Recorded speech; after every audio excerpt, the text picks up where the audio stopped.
टकरार छिड़ल बा त टकरार चली, भरपूर जवानी में तलवार चली।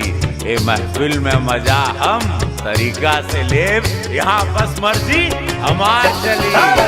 शीशा से कबहू ये पत्थर न टूटी, दम होई जेकरा में मजा लूटी, दम होई जेकरा में मजा लूटी। हाय दिल के कोठरी में, हो दिल के कोठरी में जा तू हमरा घुस, ए राजा मन खुश हो जाए। हो पीला पीला जवनिया के जूस, ए राजा मन खुश